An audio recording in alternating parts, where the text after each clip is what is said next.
یہاں مسلمانوں سے آپ نعرے لگوا لیں جی غلامی رسول میں موت بھی قبول ہے، نعرے لگاتے ہیں نا،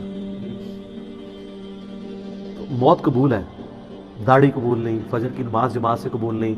ٹکنے ننگے کرنا قبول نہیں ہے، ماں باپ مخالف ہو جاتے ہیں، پتہ نہیں کیا کیا نام رکھنا شروع کر دیتے ہیں، لوگ ہمیں کیا کہیں گے، لوگ ہمارے بارے میں باتیں کریں گے، تو سر پھر جنت آسان تو نہیں ملنی، یہ ابھی تو نہیں آپ کو پڑھایا گیا، بخاری مسلم میں حدیث ہے تم مومن ہی نہیں ہو سکتے جب تک کہ میں تمہیں تمہارے ماں باپ، تمہارے بیوی بچوں سب لوگوں سے بڑھ کر عزیز نہ ہو جاؤں۔ اور بخاری مسلم میں حدیث ہے ایمان کی حلاوت اس نے چکھی جس کو اللہ اور اس کا محبوب صلی اللہ علیہ وآلہ وسلم دنیا میں سب سے بڑھ کر محبوب ہوتے ہیں۔ اس میں اللہ از دا ٹاپ پرائورٹی کی بات ہو رہی ہے، صرف محبت کی نہیں۔ آپ نے معاشرے سے آر محسوس، اور سر یہ دنیا دار جو معاشرہ ہے اس کی تو کتے کی اوقات نہیں ہے، میں آپ کو ڈنکے کی چوٹ پہ ہی کہتا ہوں۔ ڈاکٹر ذاکر نائک کو آپ دیکھتے نہیں ہیں، کدھر کدھر ان سے بڑے کو فورم پہ جا سکتا ہے، وہ کہتا نہیں میں کوئی بہت بڑا افسر ہوں، تیری کیا اوقات ہے، تجھے تو ایک محلے کے لوگ بھی نہیں جانتے۔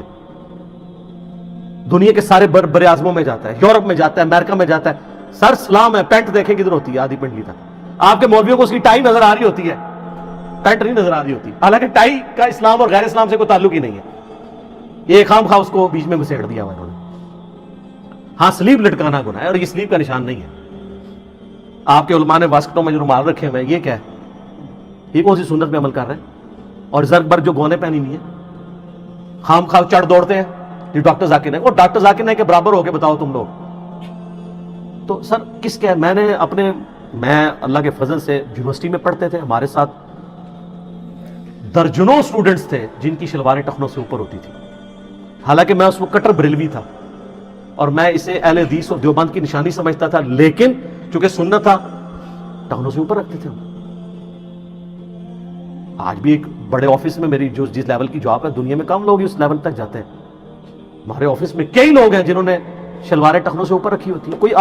وہ سر دنیا سے نہ گھبرائے، وہ دنیا کی کتے کی اوقات نہیں ہے، میں آپ کو صحیح بتا رہا ہوں، یہ آپ اپنے ذہن سے سوچ رہے ہوتے ہیں، آپ ٹرینڈ سیٹر بنے، لوگ آپ کو فالو کریں اور آپ نبی علیہ السلام کو فالو کریں، کسی سے آر محسوس نہ کریں، اپنی سادگی کی زندگی گزاریں، آپ کسی سے آر محسوس نہ کریں، کوئی کچھ نہیں کر سکتا سر، اگر آپ میں ٹیلنٹ ہے تو اللہ تعالیٰ آپ کو کہاں سے کہاں پہنچائے گا، ان چیزوں کے اوپر کچھ نہیں ہوتا۔ ابھی آپ دیکھیں جو امریکہ میں جس بندے نے وہ ایوارڈ ون کیا ہے جا کے ان کی سلیکون ویلی کے اندر، پوری دنیا میں چند لوگوں کو ایوارڈ ملا ہے، وہ سندھ کا ایک بندہ ہے، علی نام ہے اس کا نام، پوری مٹھی داڑھی ہے جی، اس بندے نے جو سافٹ ویئر ڈیزائن کیے ہیں، یہ پاکستان میں یہ ایشو تھا نا کہ وہ 60-70 ہزار مرغیاں جو ہیں ایک دن میں مر جاتی تھی، تو اس نے اس کی کنٹرول انوائرمنٹ بنائی ہے کہ بیماری آنے سے پہلے آئیڈیا ہو جائے، اور آپ حفاظتی تدارک کر لیں۔ میں اگلے دن جیو پاکستان صبح کے پروگرام پہ وہ دیکھ رہا تھا، مجھے اتنی خوشی ہوئی، پوری اس کی داڑھی ماشاءاللہ، اس کے لیول کا سافٹ ویئر کا کوئی بندہ نہیں پورے پاکستان کے اندر، اس نے کیا داڑھی چھوٹی کروا دی ہوئی، اس سے کیا فرق پڑتا ہے؟ اس طرح کی چیزوں سے کوئی فرق نہیں پڑتا، آپ دین کو پریکٹس کریں، ان کی تو کوئی اوقات نہیں، انہوں نے آپ کے مرنے کے بعد کیا دنیا میں کوئی نہیں کام آنا اگر اللہ نے آپ کے لیے خیر نہیں کی۔ ٹھیک ہو گیا جی؟ اللہ تعالیٰ سے دعا ہے جو حق بات میں نے کہی اللہ تعالیٰ ہمارے دلوں میں راسخ فرمائے، اگر جذبات میں میرے منہ سے کوئی غلط بات نکل گئی